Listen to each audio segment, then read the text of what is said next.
According to ancient legend, in the beginning, God created a white pearl and a bird.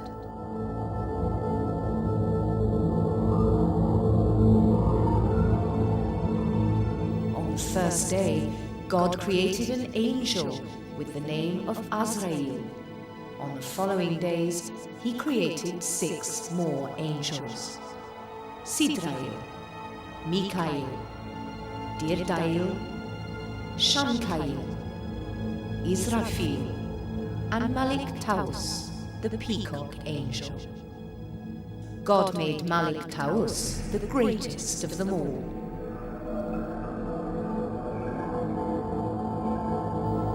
When God blew upon the pearl, it warmed up, then became red hot, and finally burst into several parts.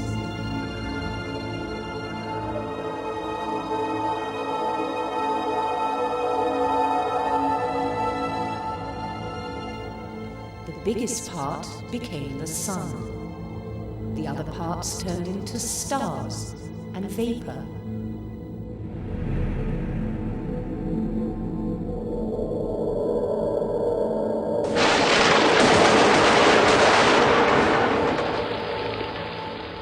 The vapor formed clouds. It rained, and the sea emerged.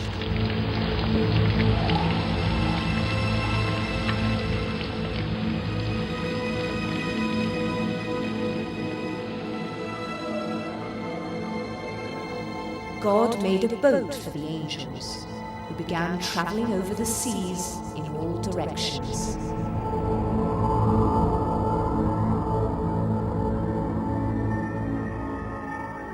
To make land, he threw Lalish into the water, which made it solid.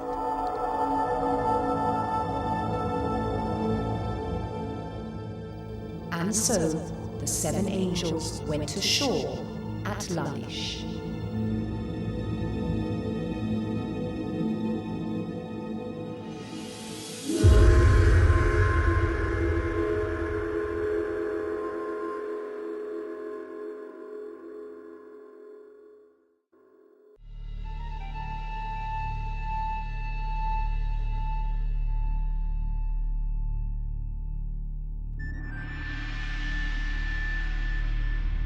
The story goes that a community of believers established itself in Lalish some 4,000 years ago. These people, the Yazidis, believed that they were the very first inhabitants on earth when the world was created. It is here, in Lalish, where a Sufi mystic, Sheikh Adi, is buried. He arrived here in the 12th century on a mission to reform the faith and to give the believers the necessary knowledge to transmit their oral traditions.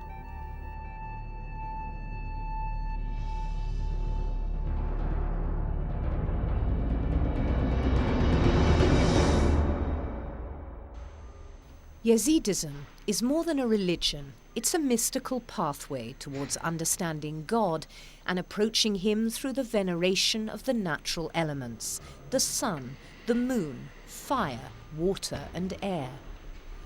The most sacred among the elements is the sun. It represents the fire and the light of God that shines onto things and makes them distinguishable. The rituals that the Yazidis perform each day emphasize the close relationship between man and an unknowable God. Yazidis do not have a specific holy scripture that sets out their duties. Instead, they consult 2 sacred texts, the Black Book and the Book of Revelation. These describe their ancient customs as well as the 3 sacred principles of truth, knowledge, and worthiness that they must follow. They pray 3 times a day facing the sun, and then they kiss the ground. Each Yazidi follows an elder who acts as a spiritual guide and also designates a brother or sister who will accompany him or her in the afterlife. It is a system of belief far removed from other monotheistic religions where God reigns supreme. But today, This religion, from which an entire civilization originates, is facing oblivion.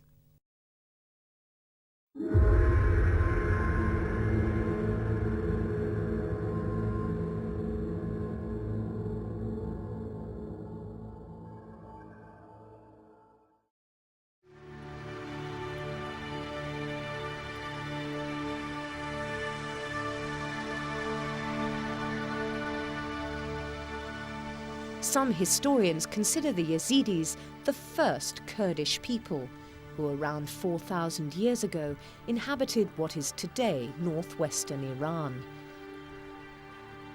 It means that culturally and politically their history is completely intertwined with that of the Kurds. The Yazidi community has played a major role in the Middle East throughout history, in the Sumerian, Babylonian, Assyrian and Jewish civilizations. But despite their rich culture and ancient traditions, they have, along with other smaller communities throughout history, been deprived of their right to live in peace on the lands of their ancestors. The history of the Yazidis is shrouded in mystery. There are still many questions surrounding the survival of their traditions across the centuries, the origins of their faith, and the way of life of the very first believers.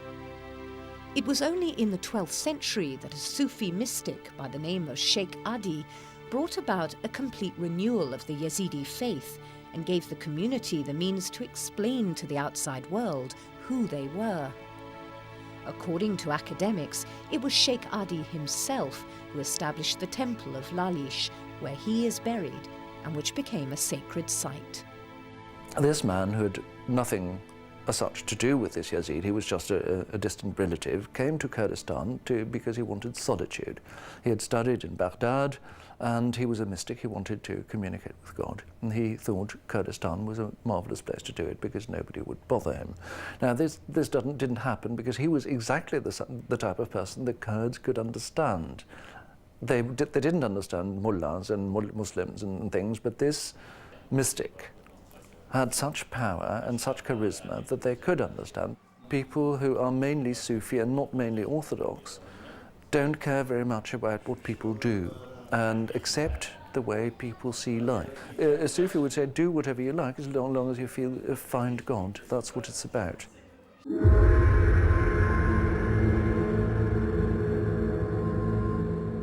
Yazidis believe that in the making of the world, God also created 7 angels. One of these, Malik Taus, or the Peacock Angel, was destined to rule the world. This figure of the peacock was borrowed from other Middle Eastern religions. It provides a definite link between Yazidism and ancient Iranian religions such as Zoroastrianism and Mithraism that go back more than 3,000 years. The peacock has this tail with all these eyes in it. I think that's the clue. Mithra, the lord of this world in the ancient religion, is said to be 1,000-eyed. He has his eyes everywhere. And for some reason, the peacock was associated, I think, with this Mithra figure, who was not the creator. The creator is God, but he is the governor of this earth. And when Zoroastrianism came along, Zoroastrianism starts in eastern Iran a long time ago, and then 500 BC, Western Iran comes into contact with it.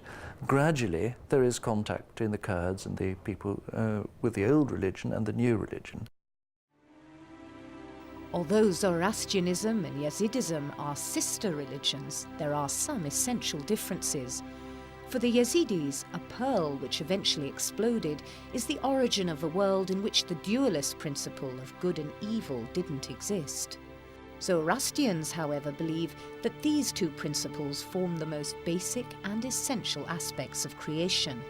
It's probably this difference in worldview that gave rise to the mistaken view that Yazidis are worshippers of the devil in the form of the Peacock Angel. So these worldviews that are totally related but also different clashed. Now we find a few 100 years at least, 200 years before the coming of Islam, that a Zoroastrian source says the devil is capable of creation, but he doesn't do it because he's always lazy. But in order to show to prove he could create something, he created the peacock. So here we have the first link between the principle of evil and a peacock. Tawsi Malak is not in any way evil. They don't worship evil. Yazidis worship the good, not evil. النار هي رمز النور، والنور هو مصدره الشمس، والشمس هو الحياة. كل شيء في النهار يكون على بين من حقيقته، تقدر تفرق بين الأبيض والأسود وباقي الألوان، لكن عندما يغيب الشمس تكون الظلام، ممكن كل شيء يحدث والإنسان لا يستطيع أن يلمس أو يفرز الغث من السمين والأسود من الأبيض. الديانة اليزيدية كديانة تأملية وجذورها البدائية هي تقديس مظاهر الطبيعة، وأبرز مظهر من مظاهر الطبيعة هو الشمس اللي هي نور الله، وعليه فالشمس هي أحد أقدس المظاهر في الديانة اليزيدية.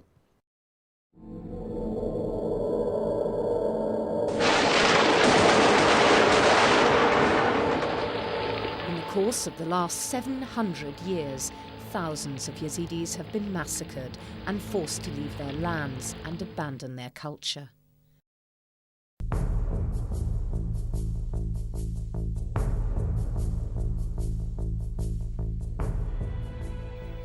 The Arab invasions of Mesopotamia in the name of Islam in the 7th century marked the beginning of a very long campaign of persecution against the Yazidis, who were forced to abandon their traditions. Those who refused were killed and their homes and holy sites destroyed.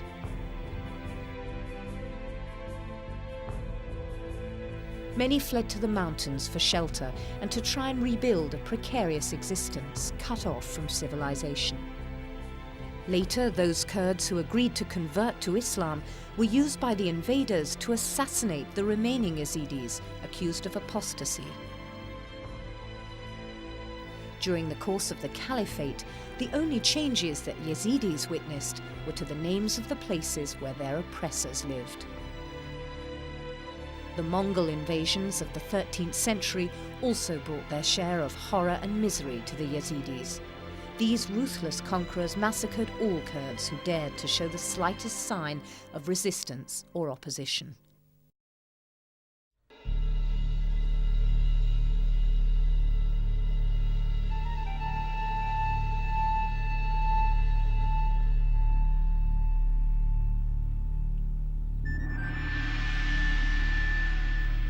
This political persecution in Anatolia and Iraq persisted throughout the Ottoman Empire.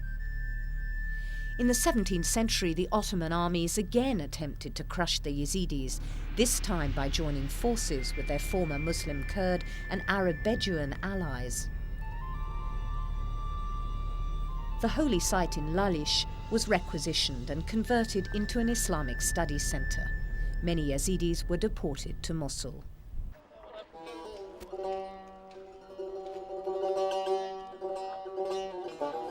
Until as recently as Saddam Hussein's regime in Iraq, Yazidis lived in precarious conditions.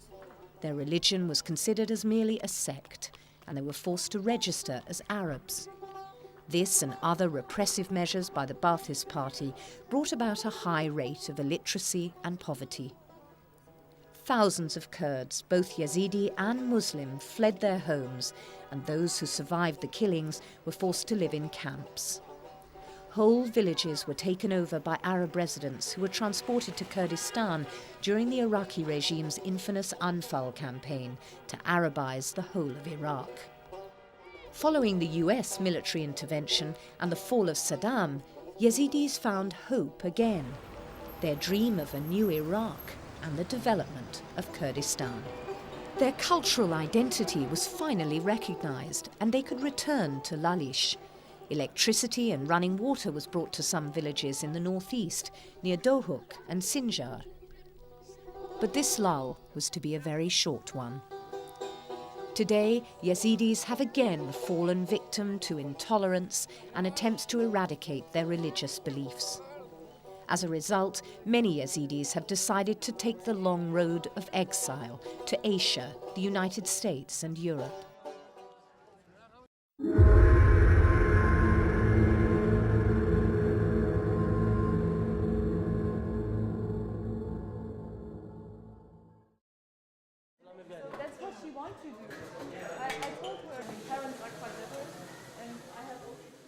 It is in Germany, in the city of Oldenburg, that the largest Yazidi community in Europe lives. They've rebuilt their lives here, as well as a centre similar to that in Lalish, which allows them to practice their beliefs and also serves as an information point. Hier verschiedene Tage auch eingerichtet für Frauen, für Kinder, für Ältere. Und das Haus steht natürlich jederzeit offen, für alle anderen auch. Und deswegen möchte ich auch jetzt, dass wir da reingehen. In diesem Haus wird Kulturunterricht abgeleistet. In diesem Haus wird genau erklärt, warum sie dies und jenes nicht so machen können und warum dies und jenes anders ist, damit sie auch wirklich verstehen und 100%ig hinterstehen können. Wir möchten von klein an unsere Kleinen offen lassen für unsere jesidische Kultur und sie nicht verlieren. Das ist hier die Küche, hauptsächlich ein Frauengebiet. Hier sind Männer, das ist keine männerfreie Zone hier. Wenn Gäste kommen, muss das halt sehr, sehr schnell gehen. Dann muss auch sofort das Essen auf der Tür stehen. Ja, es wäre sehr, sehr, sehr schade, wenn man wenn jemand hungrig gehen müsste. Und es gibt auch viele, die halt von weit herkommen und nicht lange bleiben können. The centre not only organises traditional celebrations, but also funerals. On this particular day, the community had come here to say goodbye to someone who's died and whose soul, they believe, will return to earth to be purified. After the funeral ceremony, family members and friends gather, while the women isolate themselves for 5 days. So, hier werden wir jetzt wahrscheinlich den traurigsten Raum der ganzen Trauerzeremonie überhaupt finden, wo auch wirklich getrauert wird. Das ist der Raum der Frauen. Es ist halt so, dass wir auch, ich meine, wir kommen ja auch aus dem Süden, wir sind sehr emotional. Und hier versucht man das auch wirklich, also es ist teilweise wirklich sehr, sehr extrem. Also man muss sich dann auch manchmal ansehen, wie sie sich gegenseitig, wie sie sich in die Brust schlagen oder so, um halt wirklich den Schmerz und die Anteilnahme zu drücken.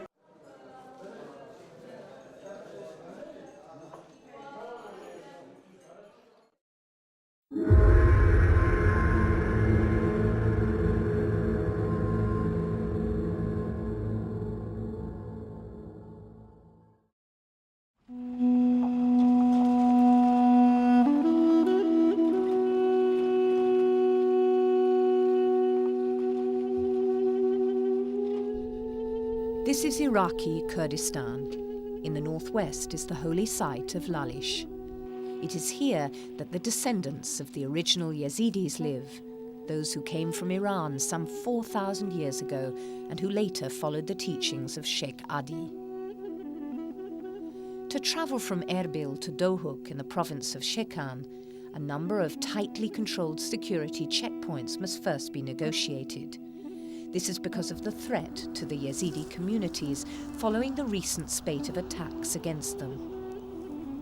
Dispersed along the mountain roads that lead to Dohuk are white conical domes. All around the domes, pieces of precious cloth are knotted. These symbolize the hopes and wishes of the Yazidis who made a stop here.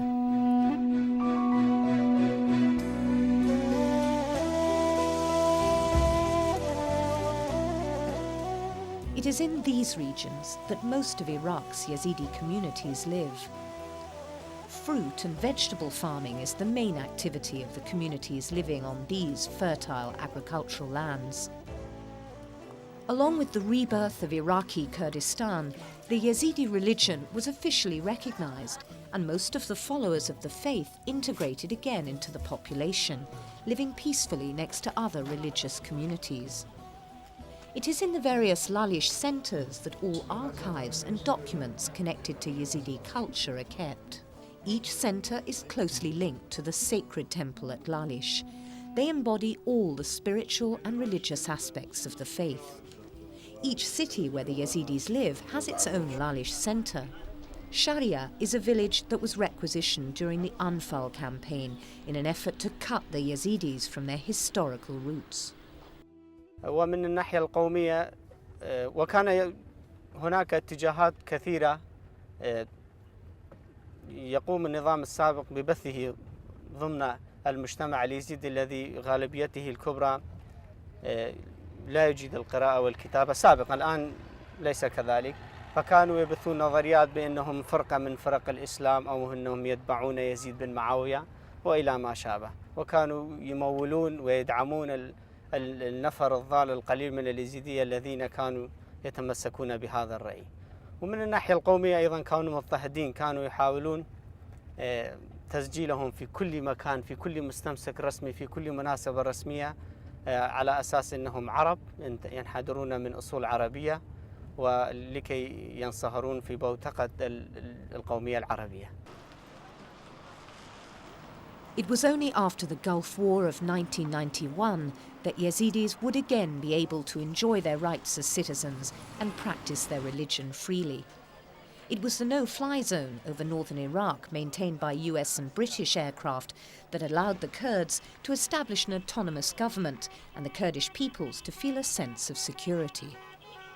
أما بعد 91 ضمن هذه المنطقة، ضمن منطقة مجمعتنا اللي تحررت بعد انتفاضة آذار،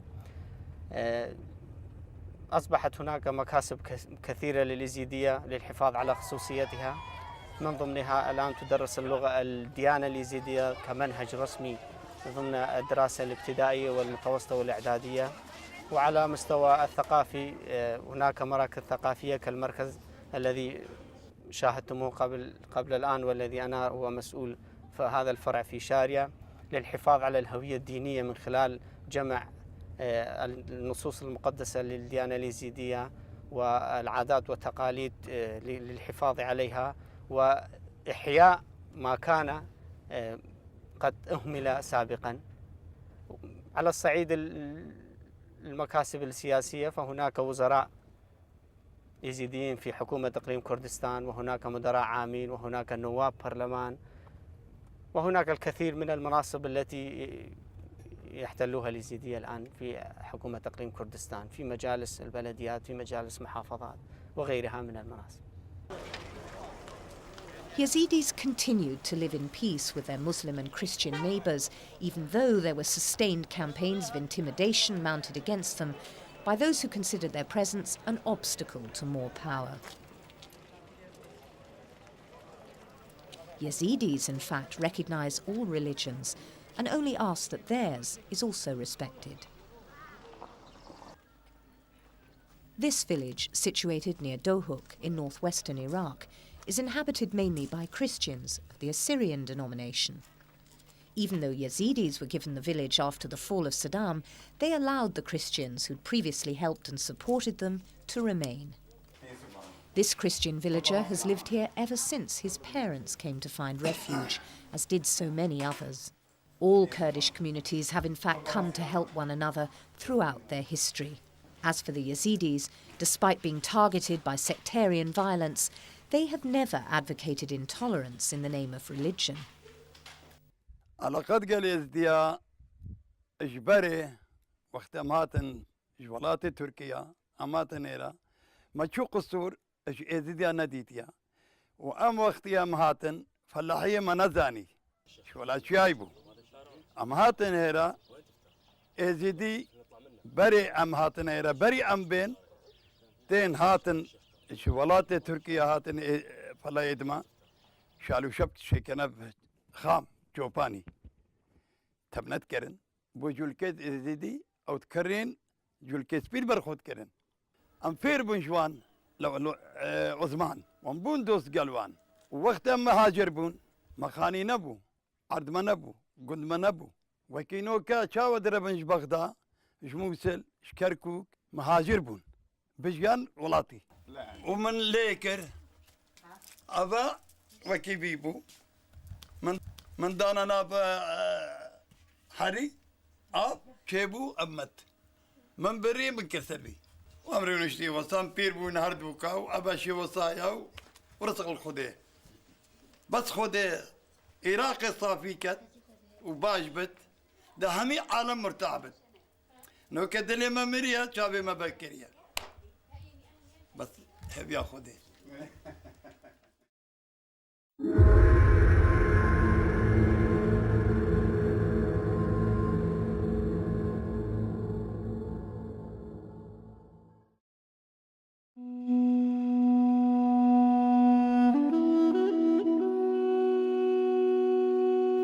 What the Yazidis want, and have always yearned for above all, is a peaceful existence and freedom to practice their faith and pray to God in times of need.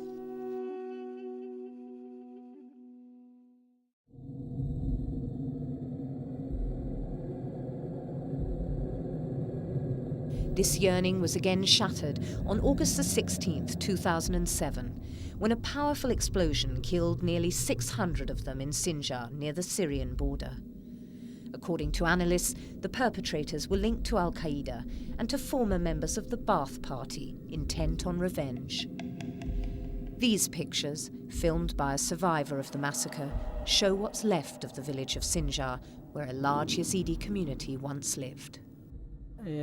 لقد شفنا المأساة بشكل لم يدخل إلى عقل البشرية من كبر الحادثة والمأساة التي شفناها بوجود جثث بشرية متقطعة في جميع القرية. الأضرار المادية التي شفنا قرية عزير القديمة أكثر من 100 بيت فيها، لم يبقى منها إلا 3 أو 4 بيوت. حقيقة جميع الضحايا بالنسبة لي كانوا أخوة لي، لكن من عشيرتنا تقريبا استشهد ما يقارب من 104 بين شباب وشياب وعجائز وأطفال، إضافة إلى مئات الجرحى.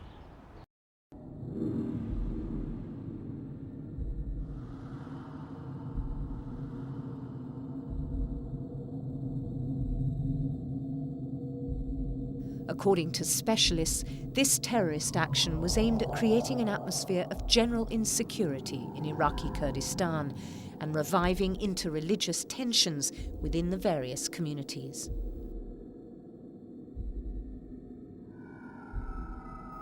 The ultimate aim, though, was to cause a lasting rift in communal relations and to stifle all autonomous tendencies in Kurdistan.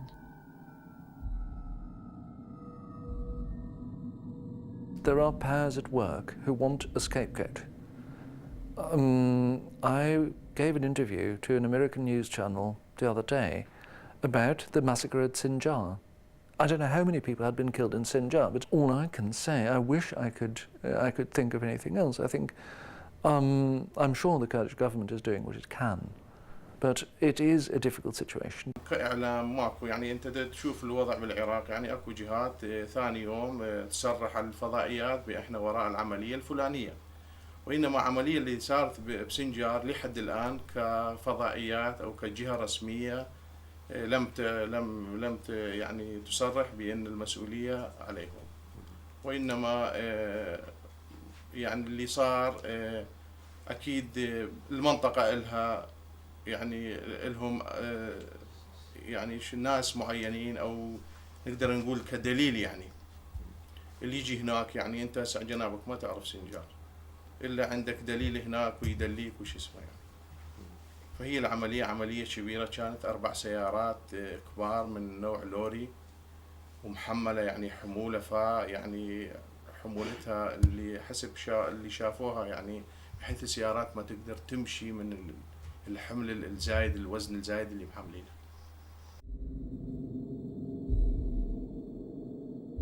Whereas the Sinjar massacre went relatively unnoticed in the media, another tragic event that took place earlier in the same year was very widely publicised. In April 2007, an 18-year-old Yazidi girl, Dua Khalil Aswad, was stoned to death in full view of the public in the town of Bashika near Mosul. This horrible scene was filmed by several bystanders on their mobile phones. According to some sources, those who carried out the stoning were family members who wanted to punish her for having left her home to go and live with a Muslim boy with whom she was in love.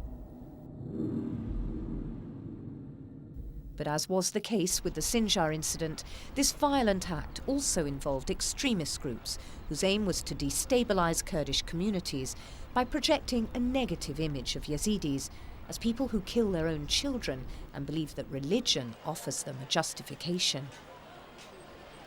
But the Yazidis found it impossible to defend themselves against manipulation on such a large scale.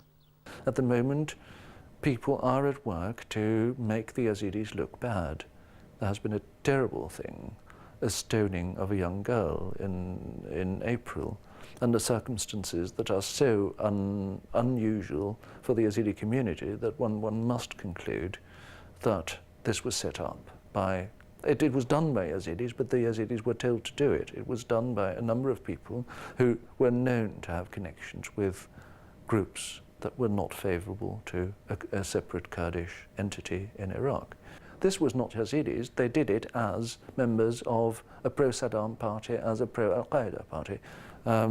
So politics play an enormous role, but the problem is that we see that the minorities in Kurdistan, in Iraqi Kurdistan, are now being targeted, and that it looks as though this were a natural development. It's not natural, it's organized, I'm almost certain, and I think the world should take that into account.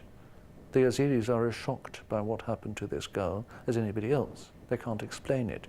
It's horrible, but it was very, very, very rare that this was ever done, and never in public, never. This is unthinkable.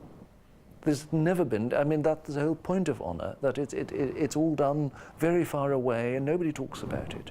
It's totally impossible, but people haven't picked up on that. We're very sad and that this happened. This is very, very, very bad thing, but it doesn't, it is not linked with the Yazidi tradition. No.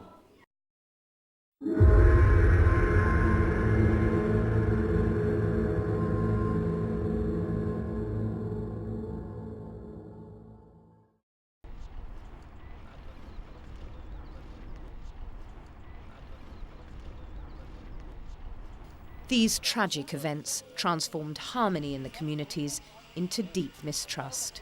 Despite some friendly relations, tensions are now running high between Muslims and Yazidis. Clearly, if it's not nurtured, friendship can suffer and become vulnerable.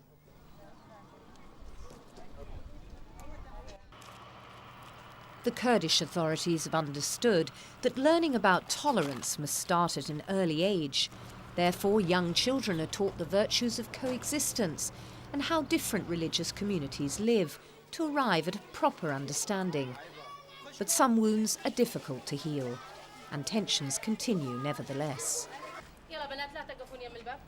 The principal of this school wants to see young Yazidi and Muslim girls sit next to one another in class. She's trying to change attitudes and get women more involved in the changes. قبل أحداث الشيخان لا أنت ما كنت تشوف إلا مثلا المسيحية اليزيدية والمسلمة يتخطون سوا، يعني محبتهم زايدة، يعني ما كان أكو شيء بالهم. لكن بعد الأحداث مع يعني إحنا حكينا وياهم حتى نمشي، يعني مثل ما يقولون يمشي المركب، بس ما تشوف مثلا صداقة قوية بيناتهم. هسه أنا بالمدرسة توصل أي مرحلة هاجر أي واحد من أفراد أسرته إلى أوروبا، نشوف هي همينة بطلت، لأن أنا مصيري أوروبا، يعني إيش راح أسوي هنا؟ إيش أكمل؟ وخاصة الأحداث اللي صارت بالموصل يعني بذبح اليزيدية، يعني طلابنا من الجامعة اللي بطلوا صار عندهم حالة من الاكتئاب والحالة النفسية، لأن ما كانوا يعرفون مصيرهم شنو، راح يمتحنون ولا ما راح يمتحنون، من الطالبات ومن البنات اللي كانوا بالموصل بطلوا تركوا الدراسة من بداية السنة وراء الأحداث اللي صارت تخطف بالموصل البنات. فهذا الشيء ده يأثر عليهم، ده يحاول بس يخلصون السادس يقعدون بالبيت، أو مثلا اللي هي بالثالث تخلص الثالث تقعد بالبيت، بس مجرد تاخذ شهادة البكالوريا وتقعد. Many Yazidi girls have fled westward, together with other family members, towards Dohuk and Shekan.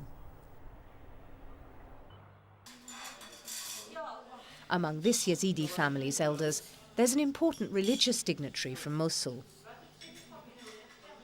Before fleeing from Mosul, the girls attended the local university, had Muslim friends and lived perfectly ordinary lives.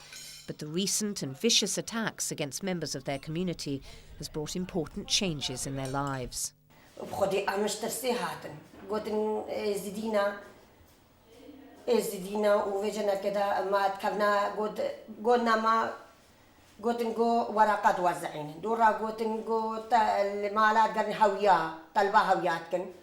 ما قوم درناك هفن يكي هاجي مانينا أم درناك هفن جيناري ما تباشن قلنا ما قو إيرو ورقة وزع عندنا لازم دركفن أم دركت ما تشتكي شخورة درناني أبد غرادي مامان مالخو ما هيلاو ما داري خو قرتنو.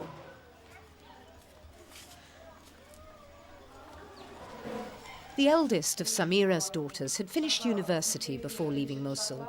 Today, she's busy as a social worker in a private association established by an American with the aim of promoting dialogue, understanding and friendship between the various religious communities in Kurdistan.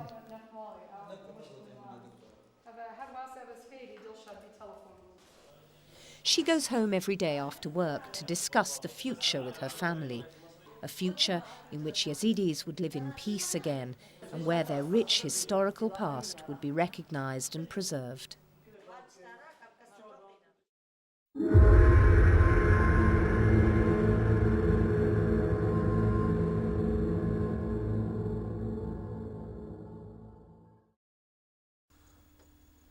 Yazidis still carry the stigma of past political and social repression, but they're not the only ones. Among the Kurdish populations, many Yazidis fled from Turkey and Iraq because of the violence they were subjected to.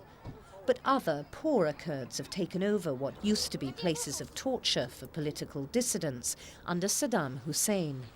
This former prison now houses Kurdish Muslims who were also forced to flee and abandon their homes and lands. Living conditions are precarious, and reminders of past suffering in this place are present everywhere.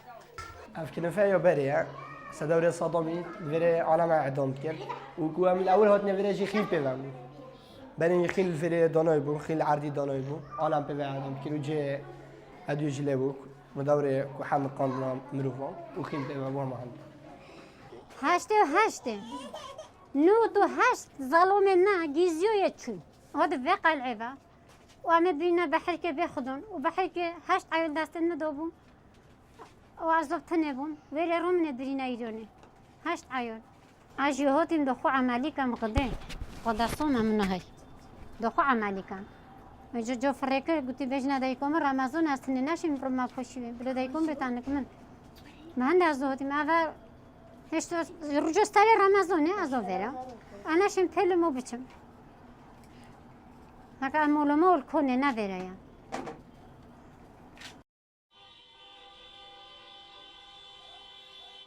Despite the painful memories of recent events, Yazidis try to get on with life as before and as best they can. Weddings are very important ceremonies in the communities. A wedding symbolises a new alliance and a union that will serve to perpetrate and consolidate the community and the future generations. The whole village is invited to participate in the celebrations that not only bring joy and happiness, but also help to forget, even for a moment, the difficulties of daily life.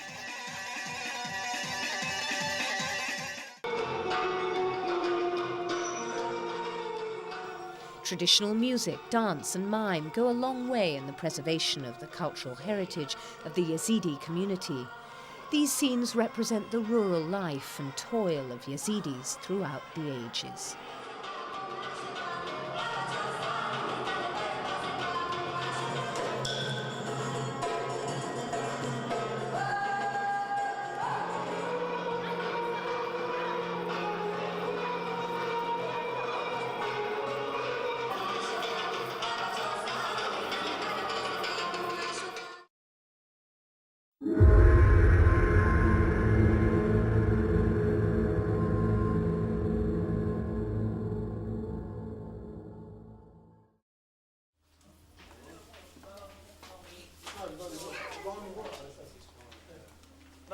This family is preparing to go on the yearly pilgrimage to the holy temple at Lalish. They will spend one day and one night there. Yazidi feast days follow the Mithraic calendar. There are 6 major religious feasts, as well as traditional events that vary according to regions. Feasts are officiated by religious dignitaries, and the various rites symbolize submission to God and his angels through the adoration of fire, water, the sun and the moon. It's out of respect for the sanctity of this place that worshippers take off their shoes and continue barefoot on their mystical quest.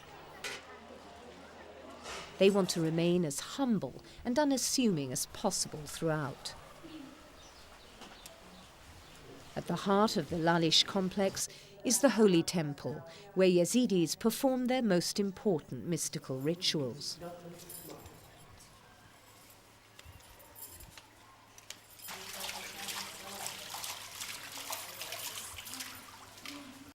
هذا يعني نجيب اسم أي يزيدي وين ما كان على هنا في هالماي، وهذا بئر مال عزرائيل، يعني حتى إذا واحد تطعم ما بيطعم دم، يقول لنا يعني عزرائيل كان يغسل السكينة مات في هالماي.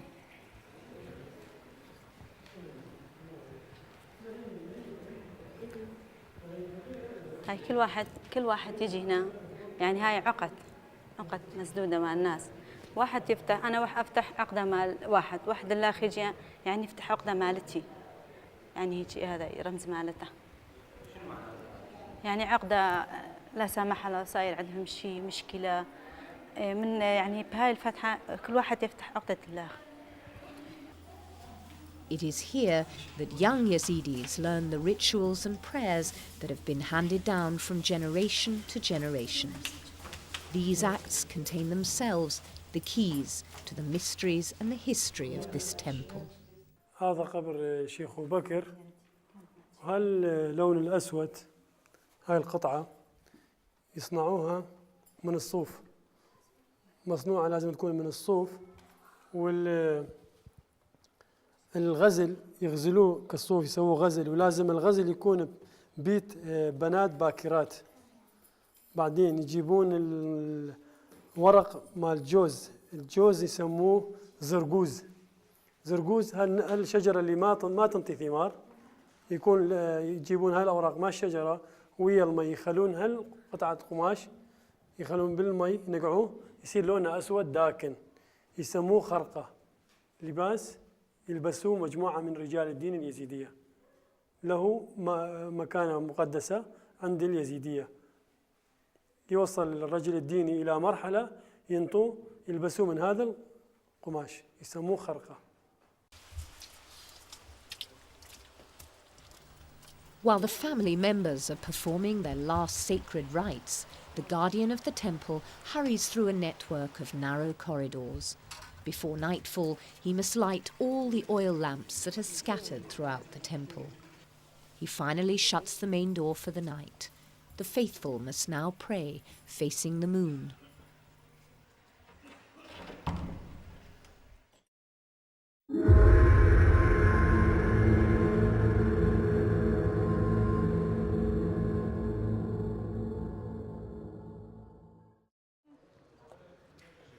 In Europe and elsewhere, the Yazidi faith is largely unknown, and it's felt that the international community didn't take enough notice of the massacre perpetrated against Kurdish Yazidis in 2007.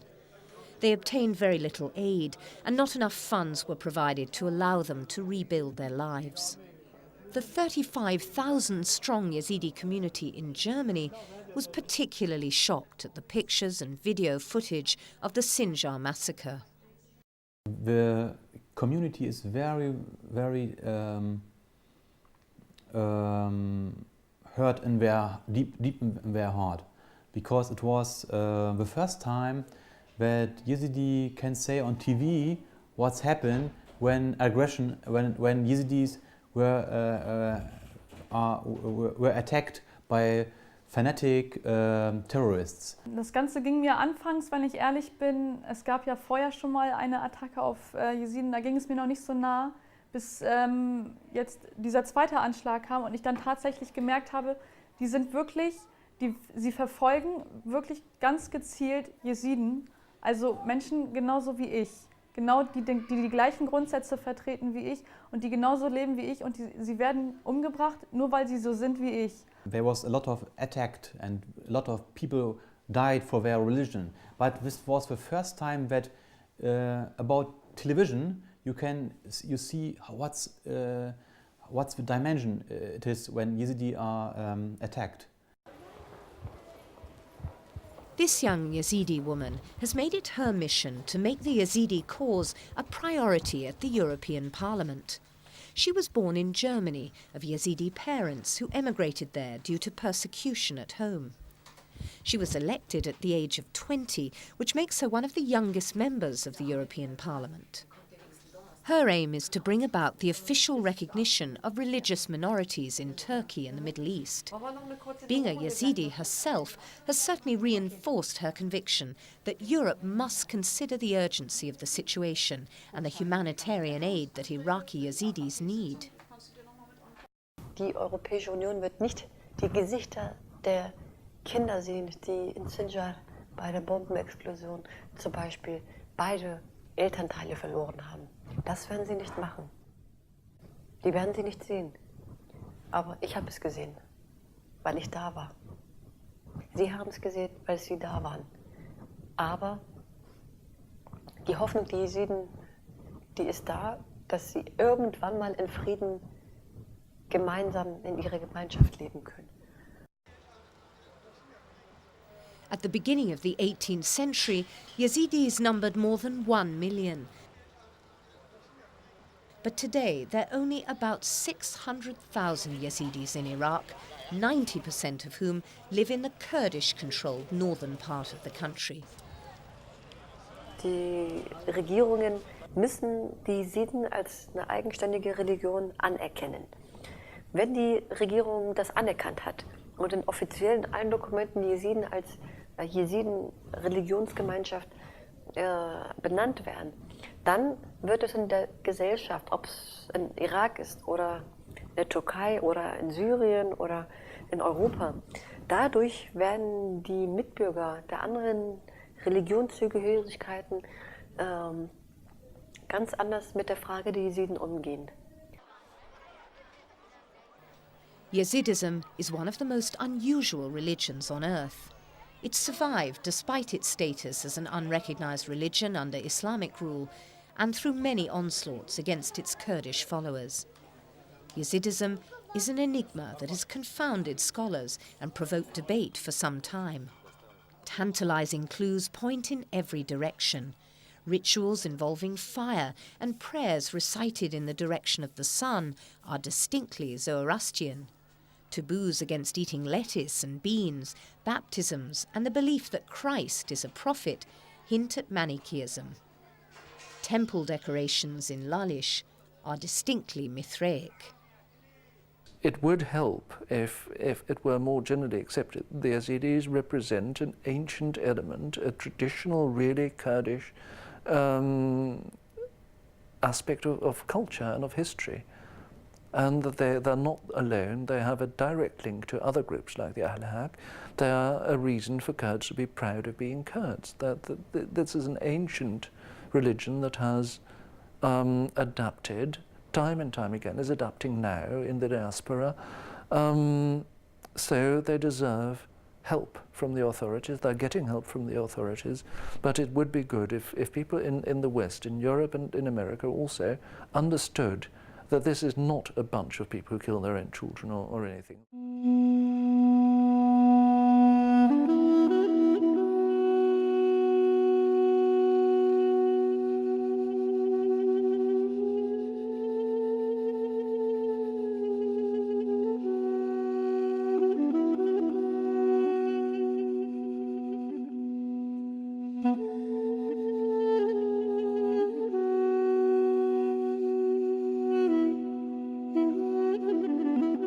It's important for people to understand that this is perfectly normal people who do not worship evil. They worship in a very traditional way. They recognize that God is beyond their understanding, but they try to understand something of the thing, the essential elements behind nature, behind society. And they've always done this. They're at a crossroads. They have to modernize. They are modernizing. But the one thing you can't say of Yazidis is that they've ever worshipped anything evil. They have not done anything evil. They are quite nice people, just like anybody else.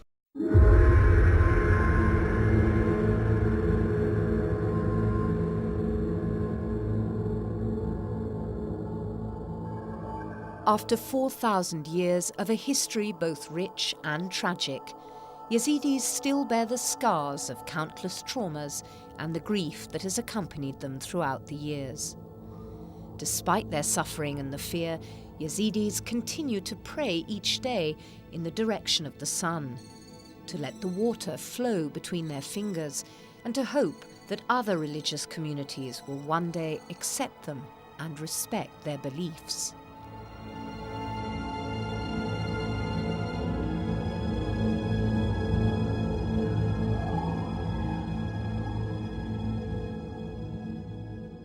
The task of scholars today will probably revolve around finding the right words to precisely describe their mystical faith.